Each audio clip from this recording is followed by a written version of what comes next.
उत्तराखंड के मुख्यमंत्री पुष्कर सिंह धामी एक विवाद में फंस गए। दरअसल दिल्ली के बुराड़ी में बाबा केदार का एक मंदिर बनाया जा रहा है। मंदिर उसी तर्ज पर बनाया जा रहा है जैसा मंदिर उत्तराखंड में है। मंदिर का शिलान्यास उत्तराखंड के मुख्यमंत्री पुष्कर सिंह धामी ने किया था, लेकिन दिल्ली में बन रहे इस मंदिर का केदार घाटी में जमकर विरोध हो रहा है। केदारनाथ धाम के पुजारी, पंडे, कारोबारी, स्थानीय लोग सब इसका विरोध कर रहे हैं। उनका कहना है कि अगर दिल्ली में केदारनाथ मंदिर की रेप्लिका बन गई तो उसका असर बाबा केदार के दर्शन के लिए आने वाले श्रद्धालुओं पर पड़ेगा। उत्तराखंड की अर्थव्यवस्था 4 धाम यात्रा से ही चलती है। श्रद्धालु घटेंगे तो उनके रोजगार पर असर पड़ेगा। संत महात्मा भी इसके खिलाफ है। उनका कहना है कि केदारनाथ 12 ज्योतिर्लिंगों में से एक है। इसकी रेप्लिका बनाकर इसकी महत्ता कम करने की कोशिश हो रही है। माननीय मुख्यमंत्री जी हमारे इस धाम को यहाँ से उठा के दिल्ली में स्थापित करना चाह रहे हैं, तो ये पूर्णतः हमारे शास्त्र विरुद्ध है, हमारे सनातन विरुद्ध है। इसका पूरा केदार घाटी होटल एसोसिएशन, केदार घाटी की जनता, तीर्थ पंडा पुरोहित समाज इसका घोर विरोध करता है। माननीय मुख्यमंत्री जी को यहाँ की जो अव्यवस्था है उन पर ध्यान देना चाहिए, न कि इस तरह के धर्म विरोध कार्य करने चाहिए। यह अनादिकाल से स्थित यह दिव्य मंदिर है और इसकी महत्ता और इसकी अखंडता हमेशा इसी तरह से बनी रहे। जो दिव्य स्थान है उसका किसी तरह से भी धार्मिकता को इसकी खराब न करें और यहाँ की महत्ता को बना के रखें।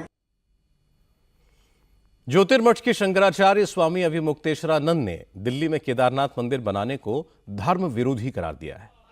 स्वामी अभिमुक्तेश्वरानंद आज मुंबई में थे। उन्होंने उद्धव ठाकरे के घर मातोश्री जाकर पूजा पाठ करवाया। उद्धव ठाकरे से मुलाकात के बाद स्वामी अभिमुक्तेश्वरानंद ने कहा कि प्रतीकात्मक केदारनाथ मंदिर बनाना गलत है। पुराणों में केदारनाथ मंदिर का पता बताया गया है, ऐसे में किसी धाम को दूसरी जगह कैसे बनाया जा सकता है। इसके बाद उन्होंने एक नया इल्जाम लगा दिया। कहा कि केदारनाथ धाम से 228 किलो सोना चोरी हो गया, उसकी कोई जांच नहीं हो रही है। क्या दिल्ली में बाबा केदार का मंदिर बनवाकर फिर से कोई नया घोटाला करने की तैयारी हो रही है? प्रतीकात्मक केदारनाथ नहीं बन सकता है।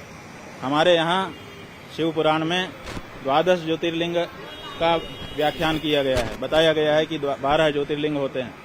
12 ज्योतिर्लिंगों के जहाँ नाम बताए गए हैं वहीं पर उनका पता भी बता दिया गया है।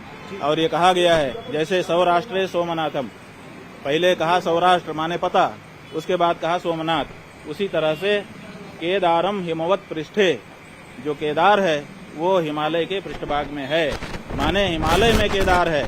तो आप दिल्ली में कहाँ से ला के रख दोगे केदार को? जब पता साफ साफ बताया गया है कि ये यहाँ लोकेटेड है, तो आप उसका लोकेशन क्यों बदलना चाहते हैं? क्यों जनता को भ्रम में डालना चाहते हैं?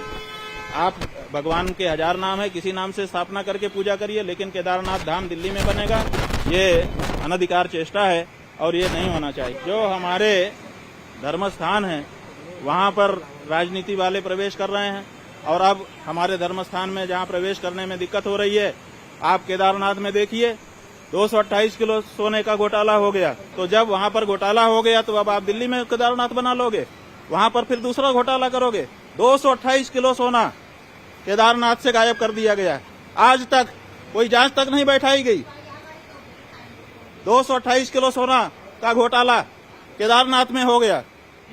कौन जिम्मेदार है? क्यों इस बारे में जांच नहीं होती है? क्यों भाई इस बारे में निर्णय नहीं होता है? और अब आप कहेंगे हम दिल्ली में ही केदारनाथ बना लेंगे, ये नहीं हो सकता।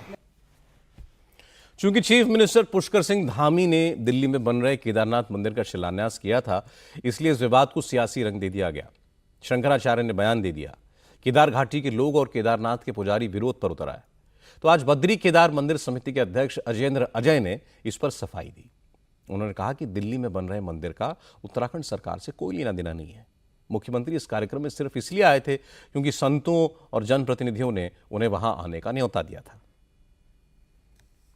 दिल्ली में किसी केदारनाथ धाम ट्रस्ट द्वारा जो मंदिर निर्माण प्रस्तावित किया गया है उसमें प्रदेश सरकार का किसी प्रकार का कोई संबंध नहीं है और न ही प्रदेश सरकार द्वारा किसी प्रकार का कोई आर्थिक सहयोग प्रदान किया गया है। माननीय मुख्यमंत्री जी इस प्रस्तावित मंदिर के शिलान्यास कार्यक्रम में सम्मिलित हुए थे।